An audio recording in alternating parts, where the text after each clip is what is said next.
Sir வணக்கம். வணக்கம் வணக்கம் ரவீந்தர். எப்படி இருக்கீங்க சார்? நலமா இருக்கும். நீங்க சார் எப்படி இருக்கிறீர்கள்? நல்லா இருக்கேன் சார். நீங்களும் ஒரு முன்னாள் பாராளுமன்ற உறுப்பினர். தற்போதைய பாராளுமன்ற உறுப்பினரில் ஒருவர் திரு அர்ஜுனா அவர்கள் இலங்கையில் ஈழத்தில் மக்களுக்கு அறிந்தவராக இருக்கலாம். ஆனால் தமிழ்நாட்டில் கடந்த 2-3 நாட்களில் ஒரு பரபரப்பான பேசுபொருளான ஒரு நபராக மாறியிருக்காரு. முதல்ல யார் இந்த அர்ஜுனா? அவர் தமிழீழத்திலிருந்து எதற்கு தமிழ்நாட்டுக்கு அரசியல் பேசினார்? அவருடைய செயல்பாடுகள் தமிழீழத்தில் எப்படி இருக்குது? யார் இந்த அர்ஜுனா என்ற ஒரு கேள்வி இருக்குது. எப்படி பார்க்கலாங்க? 2009 வரைக்கும், அதற்கு முன்னரான ஒரு 30 ஆண்டுகள் தமிழ் மக்களுடைய உரிமைக்கான போராட்டத்தை தேசிய தலைவர் பிரபாகரன் அவர்கள் வழிநடத்தி கொண்டிருந்தார்.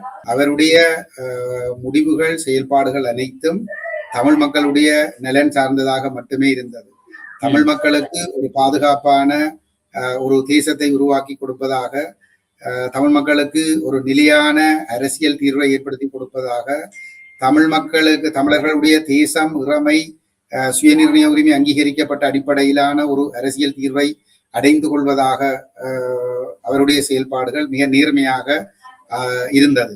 அதன் காரணமாக தமிழ் மக்களை இலங்கை தீவிலே ஒரு கருவியாக பயன்படுத்த முடியாது என்று கருதிய இந்த சர்வதேச சக்திகள் அந்த விடுதலை போராட்டத்தை அழித்து தலைவர் பிரபாகரனை இந்த படத்திலிருந்து அகற்றுவதற்கு விரும்பினார்கள். அதே நேரத்திலே வடகிழக்கில் சிங்கள தலைவர்களும் தமிழ் மக்களுக்கு நேர்மையாகவும் உண்மையாகவும் இருந்த அந்த தலைவரை, அந்த இயக்கத்தை படத்திலிருந்து அகற்றினால்தான் தங்களுடைய நோக்கங்களை நிறைவேற்றிக் கொள்ள முடியும் என்ற அடிப்படையிலே அவர் அளிக்க விரும்பினார்கள்.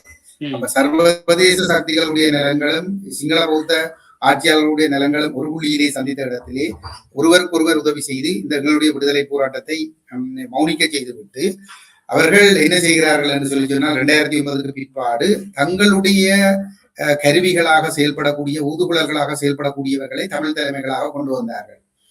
குறிப்பாக தமிழ் தேசிய கூட்டமைப்பு அந்த வகையை அந்த தலைமைத்துவம் என்ற இடத்திற்கு தேசிய தலைவர் பிரபாகரனை அந்த படத்தில் அகற்றி விட்டு அந்த இடத்திற்கு சம்பந்தன் தலைமையிலான தமிழ் தேசிய கூட்டமைப்பை கொண்டு வந்தார்கள்.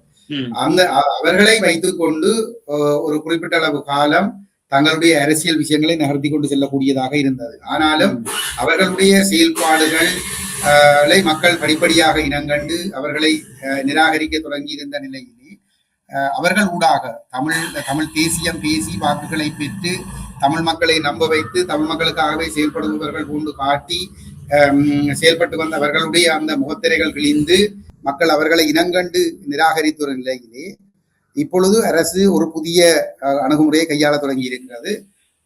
அதனுடைய ஒரு வடிவம் தான் அர்ஜுனா ராமநாதன் அவர்கள். கடந்த 17 ஆண்டுகளை நீங்கள் பார்த்தீர்களாக இருந்தால், தமிழ் மக்களுடைய நம்பிக்கைகளை தேசிய தலைவர் பிரபாகரனுக்கு பிறகு தேசிய தலைவர் உருவாக்கிய கூட்டமைப்பு என்று சொல்லிக் கொண்டிருந்த தரப்புகளே தமிழ் மக்களுடைய வாக்குகளை பெற்று பதவிக்கு வந்து அவர்கள் ஐக்கிய நாடுகள் சபை மனித உரிமைகள் பேரவைக்கு சென்று அல்லது அந்த மனித உரிமைகள் பேரவையிலே அங்கம் வகிக்கிற நாடுகளை சந்தித்து இனப்படுகொலை நடக்கவில்லை, இனப்படுகொலைக்கு சாட்சியங்கள் இல்லை, இந்த போர்க்கூட்டங்கள் தொடர்பாக இலங்கை அரசாங்கம் எங்களுக்கு நீதி தரும், இந்த அரசாங்கத்தின் மீது எங்களுக்கு நம்பிக்கை இருக்கிறது, சர்வதேச விசாரணை வேண்டாம் என்று இவர்களே கேட்டு சர்வதேச விசாரணையை இல்லாமல் செய்து முடக்கி இந்த இனப்படுகொலையாளிகளை 17 ஆண்டுகளாக பாதுகாத்து வந்திருக்கிறார். ஆனால் அவர்கள் அந்த முயற்சியிலே தோல்வியடைந்து விட்டார்கள். மக்கள் இவர்களை இனங்கண்டு இவர்களை நிராகரிக்க தொடங்கி இருக்கிற அதே நேரத்திலே தொடர்ந்தும் இனப்படுகொலைக்கும் வலிந்து காணாமலாக்கப்பட்டமைக்கும் ஒரு சர்வதேச விசாரணை வேண்டும் என்கின்ற நிலைப்பாட்டிலும் இனப்பிரச்சனைக்கு தீர்வாக ஒட்டியாட்சியை நிராகரித்து தமிழ் தேசம் அங்கீகரிக்கப்பட்ட ஒரு சமஸ்தி தீர்வு வேண்டும் என்ற நிலைப்பாட்டிலும் உறுதியாக இருக்கிற சந்தர்ப்பத்திலே ஒற்றுமையாக இருக்கிற இந்த மக்கள் மத்தியிலே குழப்பங்களை ஏற்படுத்த வேண்டிய ஒரு தேவை ஸ்ரீலங்கா அரசுக்கு எழுந்திருக்கிறது. இந்த சந்தர்ப்பத்திலே தான் இந்த தமிழ் சமூகத்துக்குள் இருந்து கடந்த காலத்திலே பலர் இந்த சமூகத்துக்குள் இருந்து கோடரிக்காம்பாக செயல்பட்டிருக்கிறார்கள். லக்ஷ்மன் கதிர்காமரை எடுத்துக்கொள்ளலாம், அது போன்று பலரை நீங்கள் டக்ளஸ் தேவானந்தாவை எடுத்துக்கொள்ளலாம், கருணா பிள்ளையான் போன்றவர்களை எடுத்துக்கொள்ளலாம், இவர்களுடைய வரிசையிலே சம்பந்தன் சுமந்திரன் போன்றவர்களை எடுத்துக்கொள்ளலாம். இவர்களுடைய வரிசையிலே இப்பொழுது அர்ஜுனா ராமநாதன் என்ற ஒரு புதிய ஒரு நபரை வைத்துக் கொண்டு ஒரு பலட்சாத்தமான ஒரு வேலையை செய்து கொண்டிருக்கிறார்கள். அவரை இந்த கடந்த தேர்தலிலே களமிறக்கி அவரை வெல்ல வைத்து அவர் மூலமாக இந்த தமிழ் தேசிய நிலைப்பாட்டோடு இருக்கிற தரப்புகள் மீது சேறு பூசி வடகிழக்கிலே இருக்கக்கூடிய தமிழ் அதிகாரிகள் மீது சேறு பூசி ஒரு பிளவை ஏற்படுத்தி குழப்பத்தை ஏற்படுத்தி தமிழ் சமூகத்தை வந்து சிங்கள பேரினவாதத்திடம் சரணடைய செய்கின்ற ஒரு வேலை திட்டத்தை வந்து அவர்கள் செய்து கொண்டு வருகின்றார்கள். இந்த நிலையிலே வந்து தமிழ்நாட்டை எடுத்துக்கொண்டால் இப்ப நாங்கள் ஈழத்தமிழர்கள் எங்களுக்கு நடந்த இனப்படுகொலைக்கு ஒரு சர்வதேச விசாரணை வேண்டும் என்று கேட்கிறோம் என்று சொல்லி சொன்னால் அதற்கு தமிழக மக்கள் 7 கோடி தமிழக மக்கள் எங்களுக்காக குரல் கொடுக்க வேண்டும் என்று நாங்கள் விரும்புகிறோம். உலகம் பூரா புலம்பெயர்ந்து வாழ்கிற ஈழத்தமிழர்கள் எங்களுக்காக குரல் கொடுக்க வேண்டும் என்று விரும்புகிறோம். அவ்வாறு விரும்புகிற பொழுது தமிழகத்திலே அவ்வாறான ஒரு கோரிக்கை தொடர்ச்சியாக இருந்து கொண்டே வருகிறது. குறிப்பாக சீமானண்ணன் அவர்கள், நாம் தமிழர் கட்சியினுடைய ஒருங்கிணைப்பாளர் சீமானண்ணன் அவர்கள் தொடர்ச்சியாக எங்களுக்கு நடந்த இந்த இனப்படுகொலையை அம்பலப்படுத்தி இந்த இனப்படுகொலைக்கு ஒரு சர்வதேச நீதி வேண்டும் என்கின்ற விடயத்தை வெளிப்படுத்தி வருகின்ற ஒரு நிலையிலே அண்ணனை வந்து உளவியல் ரீதியாக அவருடைய மனவுறவை சிதைத்து அவருக்கு பின்னால் இருக்கக்கூடிய தமிழக மக்களை சிதறடித்து இந்த இனப்படுகொலை நடந்தது என்கின்ற விடயங்களை பேசு பொருளாக்குகின்ற அந்த முயற்சிக்கு வந்து முற்றுப்புள்ளி வைப்பதற்கு அரசாங்கத்துக்கு ஒரு பெரிய தேவை இருக்கிறது. அந்த நோக்கத்திற்காகத்தான் அர்ஜுனா ராமநாதன் அவர்கள் இலங்கை அரசாங்கத்தினுடைய பின்னணியிலே தான் அவர் தமிழ்நாட்டுக்கு வந்திருந்தார். அந்த காரியத்தை வந்து கனகச்சிதமாக செய்திருக்கிறார் என்பதுதான் எங்களுடைய பார்வையாக இருக்கின்றது. ஓகே சார், இதில் வந்து என்ன சொல்கிறாருன்னா, இனப்படுகொலை வந்து நடந்துருச்சு, அதை பற்றி பேசிக்கிட்டு இருக்க வேண்டிய அவசியம் இல்லை, அதாவது ஒரு புண்ணு வந்து திரும்ப அதை பற்றி பேச வேண்டியது இல்லை அப்படின்னு சொல்லிட்டு சொல்கிறாரு. இனப்படுகொலையை மறக்க விரும்புகிறாங்க அப்படின்னு சொல்லிட்டு சொல்கிறாரு. எப்படி பார்க்கலாம் இதை? அது முற்றிலும் தவறான கருத்து. அதவர் இலங்கை அரசுக்கு தேவைப்படுகிற ஒரு விஷயத்தை அவர் பேசுகிறார். எங்களை பொறுத்தவரையிலே வந்து 75 வருடங்களாக எங்கள் மீது இனப்படுகொலை நடைபெற்று வந்திருக்கிறது. அந்த இனப்படுகொலையை நாங்கள் மீண்டும் மீண்டும் பேசி எங்களுக்கு நடந்த இனப்படுகொலைக்கு ஒரு சர்வதேச குற்றவியல் விசாரணை வேண்டும் என்பதை நாங்கள் உறுதியாக வலியுறுத்தி ஒரு சர்வதேச விசாரணை ஒன்று நடைபெற்று அந்த சர்வதேச விசாரணை ஊடாக வந்து ராஜபக்சேக்களும் அதற்கு முன்னிருந்த அரச தலைவர்களும் இராணுவ தளபதிகளும் இராணுவத்தினரும் சர்வதேச குற்றவியல் நீதிமன்றத்திலே நிறுத்தப்பட்டு தண்டிக்கப்பட்டால் மட்டும்தான் மீண்டும் ஒரு தடவை தமிழர்கள் மீது அத்தகைய படுகொலைகள் நடைபெறாது. இவரை பொறுத்தவரையிலே வந்து இவர் அரசினுடைய முகவராக இருக்கின்ற காரணத்தினாலே இந்த இனப்படுகொலை மீள பேசப்பட்டால் வந்து அதுக்கான விசாரணைகள் நடைபெறுவதற்கான வாய்ப்புகள் அதிகரித்து வருகிறது. அப்ப அதை எப்படியாவது குழப்ப வேண்டும். அந்த விடயத்திலே இங்கே இராணுவ அச்சுறுத்தல்கள் காரணமாக போலீசாருடைய கெடுபிடிகள் காரணமாக இங்கிருக்கிற மக்கள் அந்த விடயங்களிலே அதிக அளவுக்கு வந்து அந்த கோரிக்கைகளை வலியுறுத்த முடியவில்லை. அரசியல் கட்சியினராகிய நாங்கள் தான் இந்த விடயங்களை பேச வேண்டி இருக்கிறதே தவிர சாதாரண பொதுமக்கள் அதற்காக திரண்டு அதிக அளவில் பேச முடியாத நிலைமை இருக்கிறது. இவ்வாறான ஒரு நிலையிலே வந்து இந்த புலம்பெயர் தேசங்களிலும் தமிழ்நாட்டிலும் இருந்து இந்த இனப்படுகொலை நடந்திருக்கிறது, இந்த இனப்படுகொலைக்கு விசாரணை வேண்டும் என்று எழுகின்ற குரல்களை நசுக்கிவிட்டால் இந்த கோரிக்கை போர்க்குற்றங்களும் இல்லை, இனப்படுகொலைகளும் நடைபெறவில்லை என்று சொல்லி வந்து இவர்களை காப்பாற்றி விடலாம். அப்ப ராஜபக்சேக்களால் தான் இவர் இந்தியா தமிழகத்துக்கு இப்பொழுது அனுப்பப்பட்டிருக்கிறார். வந்து இந்த இனப்படுகொலை நடந்தது என்கின்ற கோரிக்கைகளை வலியுறுத்துகின்ற தரப்புகளை மௌனமாக்க வேண்டும் என்பதற்காக மக்களுக்கு அவர்கள் மீது நம்பிக்கை இனத்தை ஏற்படுத்தி அவர்களை மக்களிடமிருந்து பிரித்து தனிமைப்படுத்தி இந்த கோரிக்கைகளை பலவீனப்படுத்தி விட வேண்டும் என்பதற்காக. ஆனால் ஈழத்தமிழர்களாகிய நாங்கள் அண்மையில் கூட நாங்கள் தமிழ்நாடு முதலமைச்சர் அவர்களுக்கு ஒரு கடிதம் ஒன்று எழுதி இருக்கின்றோம். எங்களுக்கு நடந்தது இந்த இனப்படுகொலைக்கு வந்து ஒரு சர்வதேச விசாரணை ஒன்றை ஏற்படுத்துவதற்கு வந்து நீங்கள் பொறுப்பு முன்னின்று செயல்பட வேண்டும் என்று நாங்கள் கேட்டிருக்கிறோம். நாங்கள் சீமானண்ணன் அவர்களிடமும் ஏனைய தமிழ்நாடு அரசியல் கட்சிகளிடம், அது திராவிட முன்னேற்ற கழகமாக இருக்கலாம் அல்லது அதிமுகவாக இருக்கலாம் அல்லது ஏனைய அரசியல் விடுதலை சிறுத்தைகள் கட்சியாக இருக்கலாம் அல்லது வந்து பாட்டாளி மக்கள் கட்சியாக இருக்கலாம், சகல கட்சிகளிடம் நாங்கள் கேட்கின்ற விடயம் என்னவென்று சொல்லி சொன்னால் எங்கள் மீது நடந்த இனப்படுகொலைக்கு ஒரு சர்வதேச விசாரணை நடத்தப்பட வேண்டும். அந்த சர்வதேச விசாரணையானது வந்து ஒரு சர்வதேச குற்றவியல் நீதிமன்றம் ஊடாகவோ அல்லது சர்வதேச நீதிமன்றம் ஊடாகவோ நடத்தப்பட வேண்டும். அந்த சர்வதேச நீதிமன்றம் ஊடாக நடைபெறுவதாக இருந்தால் ஏதாவது ஒரு நாடு அந்த சர்வதேச நீதிமன்றத்துக்கு விடயத்தை கொண்டு செல்ல வேண்டும். அந்த விடயத்தை வந்து இந்திய அரசு முன்னெடுத்து கொண்டு செல்வதற்கான அழுத்தத்தை தமிழ்நாடு அரசு கொடுக்க வேண்டும். அப்ப தமிழ்நாட்டில் இருக்கக்கூடிய தமிழ் கட்சிகள் தமிழ்நாடு அரசு ஊடாகவோ அல்லது நேரடியாகவோ மத்திக்கு நெருக்கடியை கொடுத்து இந்திய மத்திய அரசு இலங்கையை சர்வதேச நீதிமன்றத்துக்கு கொண்டு செல்வதற்கான அழுத்தத்தை கொடுக்க வேண்டும் அல்லது சர்வதேச குற்றவியல் நீதிமன்றத்துக்கு கொண்டு செல்வதற்கான அழுத்தத்தை கொடுக்க வேண்டும். இந்த விடயத்திலே வந்து சீமானண்ணன் அவர்கள் மிக தீவிரமாக இருக்கிறார். உண்மையில் சொல்ல போனால் தமிழ்நாட்டிலே சீமானண்ணன் அவர்கள் நடத்துகிற இந்த எழுச்சி என்பது தாயகத்தில் இருக்கிற மக்களுக்கு வந்து ஒரு புத்துணர்ச்சியை கொடுக்கிறது. நான் இங்கே வாழ்க்கை அடிப்படையிலே நான் சொல்கிறேன். ஆகவே அது புலம்பெயர் தமிழர்களுக்கும் அந்த உற்சாகத்தை கொடுக்கிறது. வந்து நாங்கள் கூட்டாக 7 கோடி தமிழர்களும் உலகம் பூரா புலம்பெயர்ந்து வாழ்கிற தமிழர்களும் இந்த நிலைப்பாட்டிலே ஒன்றாக நின்று வலியுறுத்தினால் மட்டும்தான் இந்த சர்வதேச விசாரணையை நடத்த முடியும். ஆனால் இவ்வாறு வலியுறுத்துவதை தடுக்காவிட்டால் ராஜபக்சேகளையோ இந்த ராணுவ தளபதிகளையோ பாதுகாக்க முடியாது என்பது அர்ஜுனாவினுடைய கவலையாக இருக்கிறது. ஆகவே இந்த போர்க்குற்ற இனவழிப்பு விசாரணையை எப்படியாவது அந்த கோரிக்கையை நிறுத்தி ராஜபக்சேக்களை பாதுகாக்க வேண்டும் என்கிற ஒற்றை காரணத்துக்காகத்தான் அர்ஜுனா ராமநாதன் தமிழ்நாட்டிற்கு வந்திருக்கிறார் என்பதை எங்களுடைய தமிழக உறவுகள் புரிந்து கொள்ள வேண்டும். ஓகே சார், இதில் என்னன்னா சீமான் அவர்கள் வந்து இந்த இனப்படுகொலையை வச்சு சுயநலத்திற்காக பயன்படுத்திக்கிறார், எங்களோட வழிகளை வியாபாரமாக்குகிறார் அப்படின்னு சொல்லிட்டு ஒரு கருத்தை தமிழ்நாட்டில் வந்து பேசியிருந்தாரு. அந்த கருத்தை எப்படி எடுத்துக்கலாம்? அதை நான் முற்றிலும் நிராகரிக்கிறேன். இவர் ஒரு அரச முகவராக சிங்கள பௌத்த பேரினவாதத்தினுடைய ஒரு முகவராக வந்திருக்கிற காரணத்தினாலே இந்த மக்களுடைய உரிமைக்காகவும் இந்த மக்கள் மீது நடந்த இனப்படுகொலைக்கு ஒரு சர்வதேச நீதிக்காகவும் நேர்மையாக போராடுகின்ற ஒரு மனிதன் மீது சேறு பூசி அவருடைய குரல் வலையை ஒடுக்குவதற்கு அவர் முயற்சிக்கின்றார். திட்டமிட்டு அரசுதான் இந்த இவ்வாறான வார்த்தை குற்றச்சாட்டுகளை முன்வைப்பதற்கு அவரை தயார்படுத்தி விட்டிருக்கிறது என்பதுதான் என்னுடைய கருத்து. இந்த மண்ணிலே எங்களுடைய மக்கள் சுதந்திரமாக பேச முடியாத நிலைமை இருக்கிறது.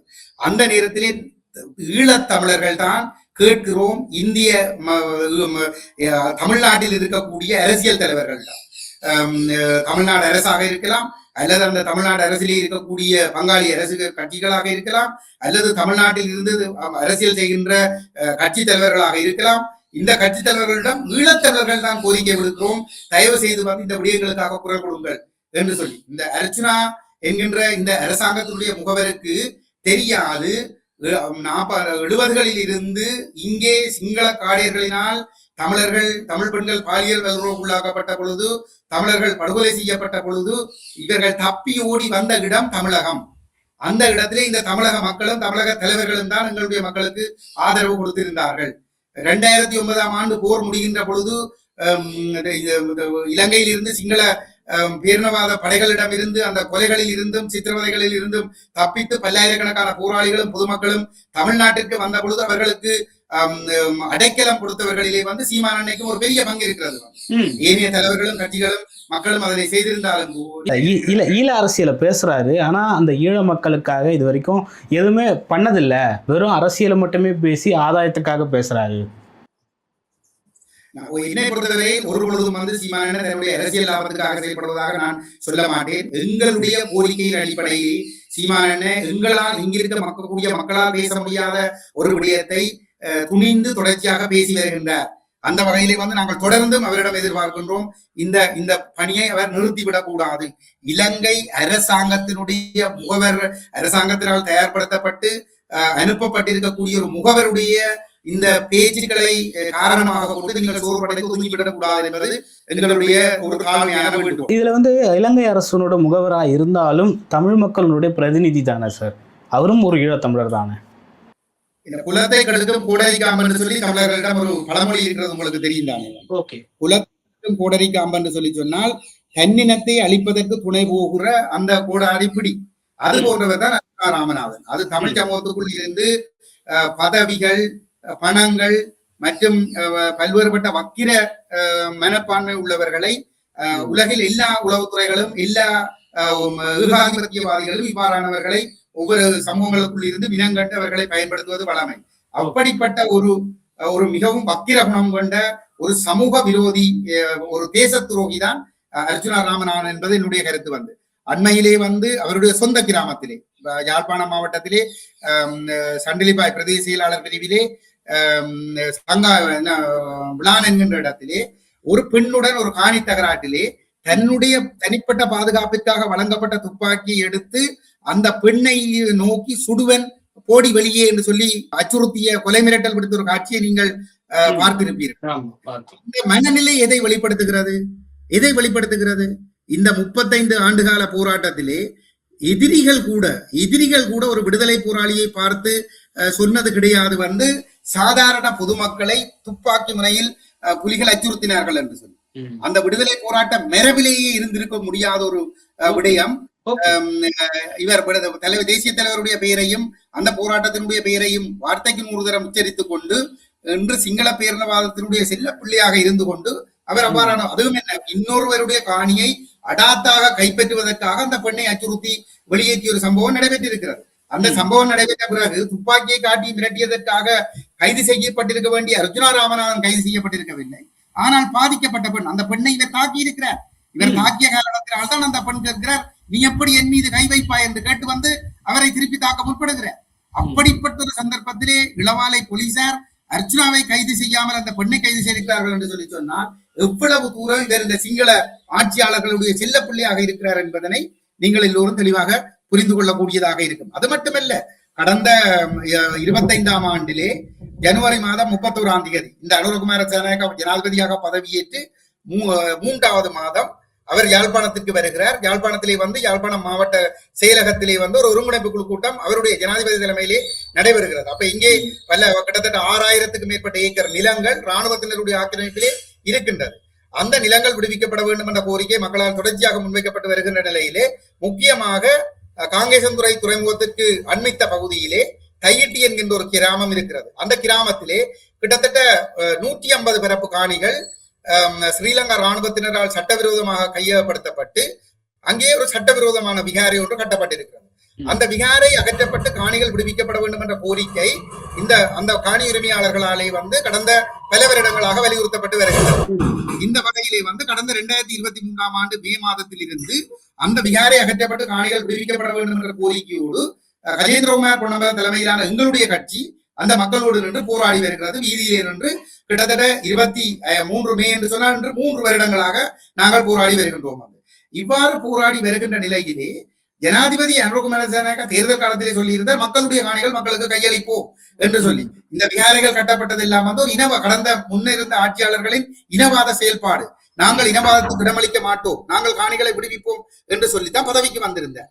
அப்படிப்பட்ட ஒரு சந்தர்ப்பத்திலே 25ஆம் ஆண்டு ஜனவரி 31ஆம் தேதி யாழ்ப்பாணம் மாவட்ட செயலகத்திலே ஒரு கூட்டம் நடைபெறுகிறது. அந்த இடத்திலே கஜேந்திரகுமார் பொன்னம்பலம் எங்கட கட்சி தலைவர் பாராளுமன்ற உறுப்பினர் கஜேந்திரகுமார் பொன்னம்பலம் ஜனாதிபதியிடம் கேட்கின்றார்,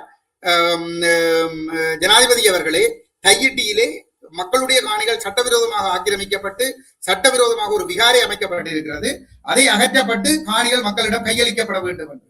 அந்த சந்தர்ப்பத்திலே அந்த அனுரகுமார் அவனுடைய கட்சியை யாழ்ப்பாணம் மாவட்டத்தில் இருந்து 7 பாராளுமன்ற உறுப்பினர்கள், அதிலே அந்த அனுரகுமார் அவனுடைய கட்சியைச் சேர்ந்தவர்கள் 4 பேர், ஏனையவர்கள் 3 பேரிலே கஜேந்திரகுமார் பொன்னம்பலம் மற்ற தமிழக கட்சியினுடைய ஒரு பாராளுமன்ற உறுப்பினர் அர்ஜுனா ராமநாதன். இந்த இடத்திலே அங்க ஜனாதிபதியினுடைய கட்சியைச் சேர்ந்த 4 பாராளுமன்ற உறுப்பினர்களும் கூட மௌனமாக இருக்கிறார்கள். தமிழக கட்சியைச் சேர்ந்தவரும் மௌனமாக இருக்கிறார். கஜேந்திரகுமார் பொன்னம்பலம் இந்த கேள்வியை கேட்ட பொழுது இந்த அர்ஜுனா ராமநாதன் பொங்கி எழுந்து அவர் சொல்கிறார் ஜனாதிபதிக்கு, ஐயா, இந்த விகாரை இங்கே இருக்கட்டும், இந்த விகாரை அகற்றப்பட வேண்டும் என்று தமிழ் மக்கள் சொல்லவில்லை, அகற்ற சொல்லி கேட்பது வந்து முட்டாள்தனம், நீங்கள் அந்த மக்களுக்கு காணி கொடுக்க தேவையில்லை, அது நீங்கள் வேறு இடத்தில் வேண்டுமானால் காணி இருந்தால் கொடுங்கள் என்று சொல்கிறார் என்று சொன்னால் இதற்கு தமிழ் மக்களுடைய பிரதிநிதியா? இவர் அந்த காணிகள் ஆக்கிரமிக்கப்பட்டது இராணுவத்தினரா? அங்கே அந்த கட்டுமானம் அனுமதி இல்லாமல் அந்த இலங்கை சட்டப்படியே எடுக்க வேண்டிய அனுமதிகள் எதுவும் எடுக்கப்படாமல் கட்டப்பட்ட ஒரு சட்டவிரோத கட்டுமானம், இராணுவத்தினரால் காணிகள் கையகப்படுத்தப்பட்டு இராணுவத்தினரால் சட்டவிரோதமாக கட்டப்பட்ட ஒரு விகாரை. அந்த விகாரை அகற்றப்படக்கூடாது என்று சொல்லி இவர் சொல்லுகிறார் என்று சொன்னால் இவர் இராணுவத்திற்காக செயல்படுகின்ற ஒருவர். அதை விளங்கிக் கொள்ளுவோம். அப்ப இராணுவம் யார்? தமிழ் மக்களை கற்பழித்த இராணுவம், தமிழ் மக்கள் மீது இன அழிப்பு செய்த இராணுவம், தமிழ் மக்களுடைய சொத்துக்களை கொள்ளையடித்த இராணுவம். இந்த இராணுவத்துக்கு கட்டப்பட்ட விகாரை அகற்றப்படக்கூடாது என்று அவர் சொல்கிறார் என்று சொன்னால் இவர் தமிழ் மக்களுடைய பிரதிநிதியாக கருதுவது மிகவும் தவறான ஒரு விடயம், மிக ஆபத்தான ஒரு விடயம். ஓகே ஐயா, கடைசியா ஒரு கேள்வி. அர்ஜுனா அவர்களுக்கு என்ன நோக்கம் இருக்கிறது தமிழ்நாட்டு அரசியலை வந்து தலையிடணும்னு, இல்ல சீமானை பத்தி பேசணுன்றதுக்கான என்ன நோக்கம்? அந்த நோக்கம் என்பது வந்து தமிழ் மக்களை ஒரு தோல்வி மனப்பான்மைக்குள் தள்ள வேண்டும், தமிழ் மக்களுக்கு ஒரு எதிர்காலம் இருக்கிறது என்ற நம்பிக்கை முற்றாக தகர்க்கப்பட வேண்டும். குறிப்பாக இனப்பிரச்சனை தீர்வுக்காக குரல் கொடுப்பவர்கள் அவருடைய குரல்களை நசுக்கப்பட வேண்டும், இன அழிப்புக்கு நீதி வேண்டும் என்று கேட்பவர்களுடைய குரல்களை நசுக்கப்பட வேண்டும். தாயகத்தை இலங்கை தீவு எடுத்துக்கொண்டீர்களாக இருந்தால் சாதாரண மக்கள் இந்த விடயங்களுக்காக குரல் கொடுக்க முடியாத அளவுக்கு ஒரு அச்ச நிலைமை இருக்கிறது. இங்கே கஜேந்திரகுமார் பொன்னம்பலம் மாத்திரம்தான் இந்த விடயத்திற்காக பேசிக் கொண்டிருக்கிறார். நாங்களும் தேர்தலிலே இந்த அர்ச்சுனா போன்றவர்கள் அரசினால் களமிறக்கப்பட்டு பொய்யான பரப்புரைகள் அரசினாலேயே மேற்கொள்ளப்பட்டு திரைமறைவில் இருந்து நாங்கள் பாரிய பின்னடைவை தேர்தலிலே சந்தித்திருக்கிறோம். இவ்வாறான ஒரு நிலையிலே வந்து தமிழ்நாட்டிலிருந்து சீமானண்ணன் அவர்களும் ஏனைய கட்சிகளை சார்ந்தவர்களும் ஈழத்தமிழர்களுக்காக பேசுவது என்பது ஈழத்தமிழர்களுக்கு ஒரு பெரிய நம்பிக்கையை கொடுக்கிறது. புலம்பெயர்ந்து வாழ்கிற ஈழத்தமிழர்களுக்கு ஒரு நம்பிக்கையை கொடுக்கிறது. அந்த நம்பிக்கை தகர்க்கப்பட வேண்டும். உங்களுக்கு உலகத்தில் யாரும் இல்லை, நீங்கள் சிங்களவனுடைய காலிலே அடிபணிந்து அடிமைகளாகத்தான் வாழ வேண்டும் என்ற நிலை ஏற்படுத்தப்பட வேண்டுமாக இருந்தால் ஈழத்தமிழர்களுக்காக ஈழத்துக்கு வெளியில் இருந்து யாரும் குரல் கொடுக்கிற நிலைமை உருவாக கூடாது. குறிப்பாக எங்களுடைய ரத்தங்களாக இருக்கக்கூடிய 7 கோடி தமிழர்கள் மத்தியில் இருந்து ஈழத்தமிழர்களுக்கு ஆதரவாக ஒரு குரல் கூட எழக்கூடாது என்பதுதான் இந்த அரசினுடைய தேவை. அந்த அரசு தன்னுடைய நோக்கங்களை நிறைவேற்றிக் கொள்வதற்காக ஒரு கோடலிக்காமை இனங்களை அறிவிக்கிறார்கள். விரலை வைத்து கண்ணை தோன்றுவது போன்று அர்ஜுனா ராமநாதனை பயன்படுத்துகின்றார்கள். இதை தமிழகத்து மக்கள் தெளிவாக புரிந்து கொள்ள வேண்டும். இவர் ஒரு அடிப்படை ஒழுக்கமற்ற ஒருவர். அவர் பேசுகின்ற வார்த்தைகள் மிகவும் ஆபாசமாக பேசுவார், வக்கிரமாக பேசுவார். ஒரு சமூக விரோதமாக இளைஞர்களை வன்முறைக்கு தூண்டுகிற விதமாகத்தான் அவருடைய கருத்துக்கள் அமைந்திருக்கும். ஒரு தடவை புலம்பெயர் தமிழர்களை பார்த்து சொன்னார், அடே நீங்கள் உங்களுக்கு புள்ளியல் பிறந்திருக்குன்னு சொன்னால் பக்கத்து வீட்டுக்காரருக்கு நன்றி சொல்ல கூடாதுன்னு சொல்லிவாங்க. இதெல்லாம் ஒரு சாதாரண மனிதன் பொது வெளியில கதைக்கக்கூடிய கதையா? அப்ப சமூகத்துக்குள்ள பிறழ்வுகளை ஒரு பிறழ்வான நடத்தையே ஊக்குவிக்கிற ஒருத்தர் இன்றைக்கு பாராளுமன்றத்துல பேசுறார். சீமான சுடுவனாம், யாழ்ப்பாணத்துல சுட்டு இருப்பார் அவர். இந்த கதையை கேட்டுக்கொண்டு சிங்கள பாராளுமன்றத்துல அந்த சபாநாயகரும் அந்த அமைச்சர்களும் மௌனமாக இருக்கிறார்கள் என்று சொன்னால் அவர்கள் தான் இவரை ஊக்குவிக்கிறார்கள். ஒரு சுடுவன், ஒரு கொலை செய்வர் என்ற ஒரு வன்முறையை ஊக்குவிக்க சார்ந்த ஒரு கருத்தை ஒரு பாராளுமன்ற உறுப்பினர் சொல்கிறார் என்று சொன்னால் அந்த பாராளுமன்ற உறுப்பினரை உடனடியாக பாராளுமன்றத்தில் இருந்து ஆக குறைந்த ஒரு நாளைக்கு நம்ம ஒருக்காட்டு நடவடிக்கையாக வெளியேற்றாமல் அந்த சபை பார்த்துக் கொண்டிருக்கிறது என்று சொல்லி சொன்னால் இவரை இந்த அரசு, இந்த ஆட்சியாளர்கள் ஊக்குவிக்கிறார்கள். இந்த செய்தி நான் தமிழக மக்களுக்கு சாதாரணமாக சொல்லவில்லை, குறிப்பாக இடதுசாரி கட்சிகளாக இருக்கக்கூடிய தமிழகத்தில் இருக்கக்கூடிய தலைவர்களுக்கும் அந்த இடதுசாரி கட்சிகளை ஆதரிக்கின்ற மக்களுக்கும் நான் சொல்லிக் கொள்ள விரும்புகிறபடியாம், அனுரகுமார திசாநாயக்கவோ அவருடைய அரசோ ஒரு இடதுசாரி சிந்தனை உடையவர்கள் அல்ல. அவர்கள் ஒரு மிக கொடூரமான, ஒரு முதலாளித்துவவாதிகளை விட கொடூரமான சிந்தனை உடையவர்கள். அவர்கள் ஒடுக்கப்பட்ட சமூகத்துக்குள் இருந்து ஒரு அரசியல், ஒரு பாராளுமன்ற உறுப்பினர் இவ்வளவு மோசமாக நடக்கிற பொழுது அவரை ஊக்குவிக்கிற விதமாகத்தான் அவர்கள் செயற்பட்டுக் கொண்டிருக்கிறார்கள். அப்ப இதை புரிந்து கொண்டால் எங்களுக்கு ஒரு சுயாட்சி வேண்டும் என்கின்ற தார்மீக நியாயத்தை இந்த தமிழ்நாட்டில் இருக்கக்கூடிய இடதுசாரி தலைவர்கள் ஏற்றுக்கொள்வார்கள் என்று நான் நம்புகிறேன். லண்டனில் இருந்து ஈழத்தமிழர் நிமலன் அவர்கள். சார் வணக்கம். வணக்கம் ஐயா, அனைவருக்கும் வணக்கம். சார், மே 18 இன்னைக்கு ஒரு தமிழர்களுக்கான ஒரு கருப்பு நாளாக இருக்குது. இந்த நாளை கொண்டாடக்கூடாது, கொண்டாடப்பட வேண்டிய நாள் இது இல்லை. நாங்கள் இந்த இந்த இந்த புண்ணை ஆற்ற நினைக்கிறோம், ஆனால் இந்த புண்ணை சொரிஞ்சு இது மூலயமா பணம் சம்பாதிக்க பார்க்குறாங்க அப்படின்னு சொல்லிட்டு இலங்கையினோட எம்பி அவர் பேசியிருக்காரு. எப்படி பார்க்கலாம், அருணாச்சலம் அப்படின்றவர் பேசியிருக்காரு. அவர் அரசியல்வாதி என்றதை முழுமையாக உணர்த்தி இருக்கிறார். அவர் அப்படியே மாறி இருக்கிறார். ஒரு மருத்துவராக இருந்தவர் புண்ணை மாற்ற வேண்டும், ஆற்ற வேண்டும் என்றெல்லாம் பேசுகிறவர், புண்ணே இல்லாமல் ஒரு நிரந்தர தீர்வை கொண்டு வரணும் என்றதுக்கு ஒரு அரசியல்வாதியாக என்ன மாதிரியான முயற்சியை எடுத்திருக்கிறார். தமிழ்நாட்டுக்கு ஒரு பாராளுமன்ற உறுப்பினர் என்ற முறையில ஆளுங்கட்சியா இருக்கக்கூடியவர்களை சந்திக்கும் அவர் இந்த நிரந்தர தீர்வுக்காக என்னத்தை பற்றி அவர் பேசியிருக்கிறார்.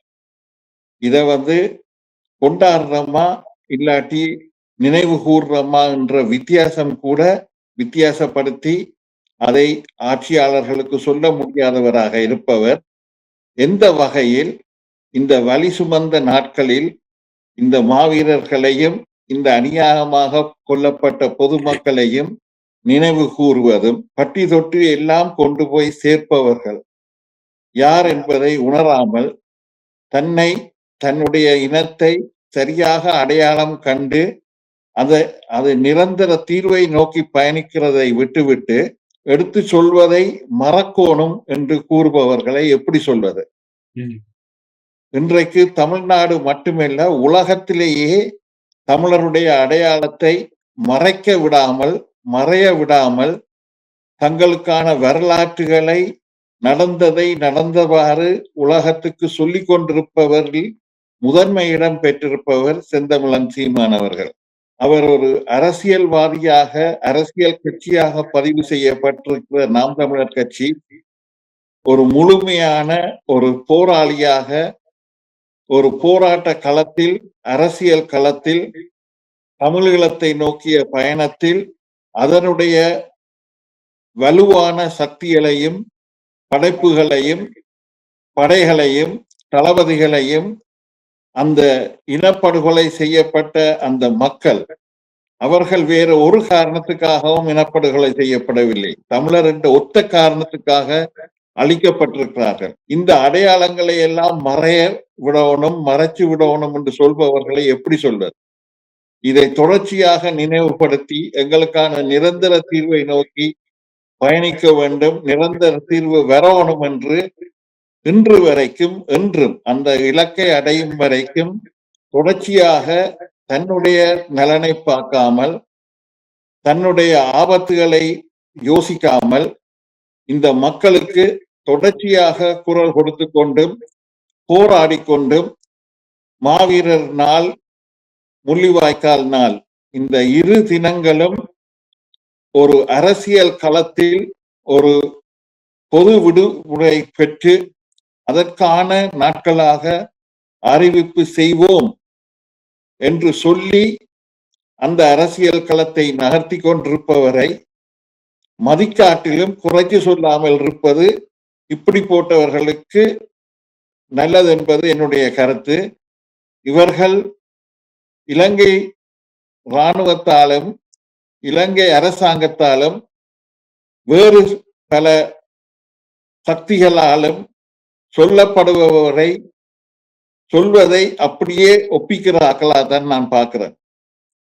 இவர்கள் சுய சிந்தனையோட தமிழர்களுக்கான விடுதலையை நோக்கி பயணிப்பவர்களாக இருந்தால், தமிழருடைய விடுதலை என்றால் அதை பற்றி கதைத்திருக்கலாம்.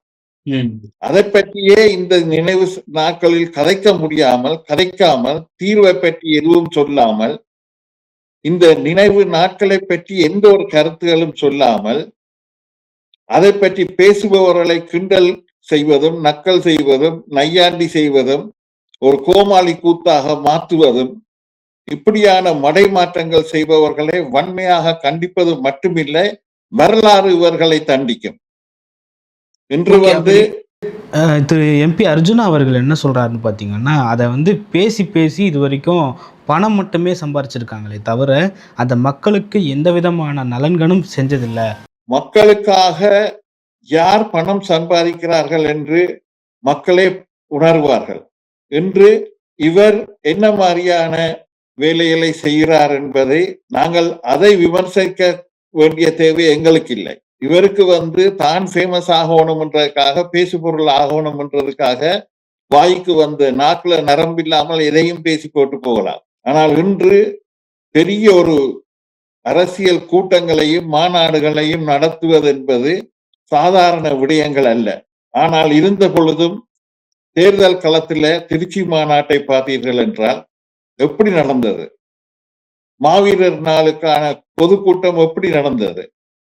ஏன் மே 18 இந்த முள்ளிவாய்க்கால் நினைவு நாள் எப்படி நடக்கிறது? இதுகளெல்லாம் பார்த்தால் எப்படியான விடயங்களுக்கு என்ன மாதிரியான செலவுகள் போய்கொண்டிருக்கின்றதை நாங்கள் உணர்வோம். மற்றவர்கள் மாதிரி கூத்தாடிகளாக நாங்கள் தெரியவில்லை. ஒரு கட்டுப்பாடோட செயல்பாடுகள், அதுக்கான செயல்பாடுகளையும் செலவுகளையும் மக்களே ஏற்று நடத்துகிறார்கள். அதுல எந்த ஒரு ஐயமும் இல்லை. அதுல எந்த இடத்துல நாங்கள் தலைகுடியவும் தேவையில்லை. அது மக்களுடைய பங்களிப்பாகத்தான் பார்க்க வேண்டும். இவர்கள் அதையும் மடைமாற்றி ஒரு ஏளனப்படுத்தி, இவர்கள் கோயில்கள்ல போய் உண்டியல்ல கியூல நின்று மக்கள் போடுகிறார்கள் என்றால் அதையும் கேவலப்படுத்துகிறார்களா? ஒரு நம்பிக்கையின் அடிப்படையில் மக்கள் செலுத்தும் காணிக்கைகளை இவர் எப்பாவது கொச்சைப்படுத்தி பேசுவாரா? ஒரு இனத்துக்காக உயிர்களையே கொடுத்து தியாகங்களை செய்த மறவர்களையும் இன அழிப்புக்குட்பட்ட மக்களையும் அவர்களை நினைவு செய்து அவர்களுக்கான அந்த வரலாறுகளை தொடர்ச்சியாக சொல்லி மறைக்க விடாமல், மறக்க விடாமல் அந்த அவர்கள் எதற்காக அந்த கனவை நனவாக்குவதற்கு அந்த இலக்கை நோக்கி பயணிப்பவர்களை இப்படித்தான் இவர் கேவலப்படுத்துவாரா? அவர் சிங்களத்திலே இன்னமும் கதைச்சு போட்டு போகலாம், ஆனா தமிழ்ல கதை கேட்க மக்களுக்கு அது விளங்கும் என்றதை அவர் உணரணும். தமிழ் மக்களுக்கு அவர் என்ன சொல்கிறார் என்றதை புரியணும். இவர் இலங்கையின் கவசமாக இருந்து கொண்டு இலங்கை பாராளுமன்றத்துல கதைக்கிறார் என்றதுக்காக என்னவும் கதைக்கலாம் என்று யோசிக்க கூடாது.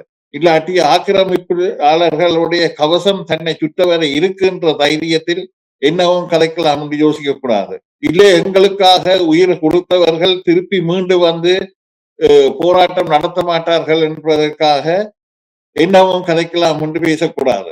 இங்கு நாங்கள் இருக்கிறது ஒரே ஒரு வழிதான், ஜனநாயக வழி. அறிவு சார்ந்து நாங்கள் செயல்பட்டு சட்டத்துக்குட்பட்டு அனைத்து குறைகளையும் ஓங்கி ஒழிக்க பண்றதும் ஒவ்வொரு பட்டி தொட்டியாக மக்களிடம் கொண்டு போய் உண்மை நிலவரத்தை சொல்வதும் தான். இதுக்கு குறுக்க மறுக்க ஓடும் பேசுபவர்களை நாங்கள் என்னென்று சொல்வது?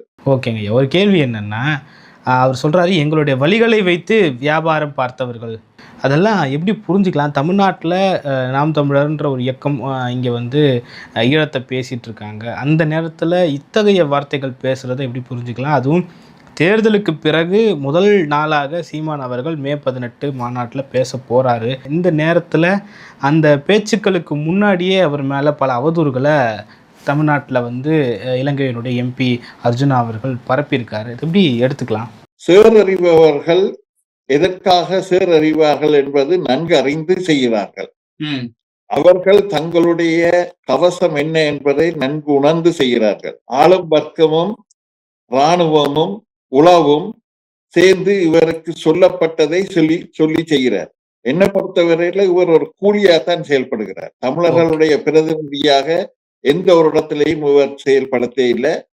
இவர் தமிழர்களுடைய பிரதிநிதியாக செயல்படுவாராக இருந்தால் இன்றைக்கு இந்த காலகட்டத்தில் அவர் சொல்ல வேண்டிய வேலை, தமிழர்களுடைய இனப்படுகொலைக்கு காரணமானவர்கள் இன்னும் தண்டிக்கப்படவில்லை, இந்த காரணத்துக்கான நோக்கம் இன்னும் நிறைவேறாமல், இந்த தமிழர்களுக்கு விடிவு, நிரந்தர தீர்வு, இதை பற்றி எதையுமே பேசாமல் இவர் ஆடு நனையுது என்று ஓனாய் அழுகுதாம் என்ற மாதிரி இவர் வந்து எங்களுடைய பிரச்சனையை எடுத்து கதைப்பவர்களுக்கு ஒரு சேரறிகிற முயற்சியாகத்தான் இதை பார்க்கிறோம்.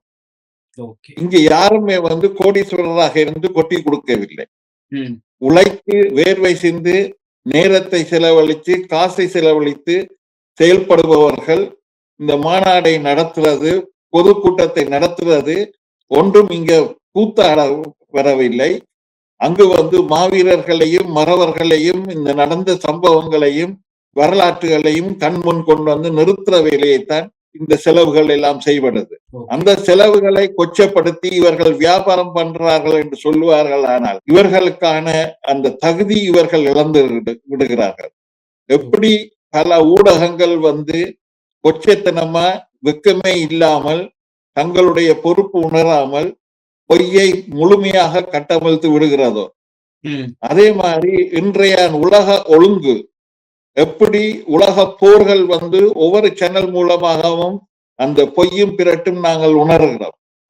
அதே பாணியில் அதே வழியில் இந்த கலியுக முத்தின காலகட்டத்தில் இப்படிப்பட்ட ஒரு நபர் வரலாற்றில் தொடர்ச்சியாக துரோகிகளும் இப்படி ஏளனப்படுத்துறதும் கோமாளித்தனமா பேசுறதும், இந்த தைரியம் எல்லாம் தமிழர்களுக்கு சொல்வதற்கு, தமிழ்ல பேசுறதற்கு இவர்களுக்கு எங்க தைரியம் வந்தது?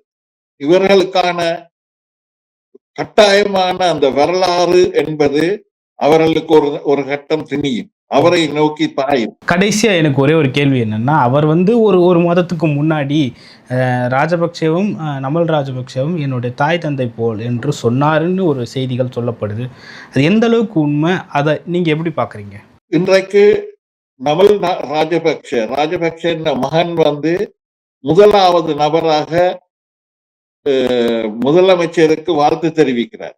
என்னுடைய நண்பர் என்று உரிமை கோருகிறார். அப்ப இவர் தகப்பன் என்று இவர் உரிமை கோரும் பொருட்டு ராஜபக்ஷ அக்கள் இவர் என்னுடைய மகன் என்று எங்கேயாவது உரிமை கோருகிறாரா?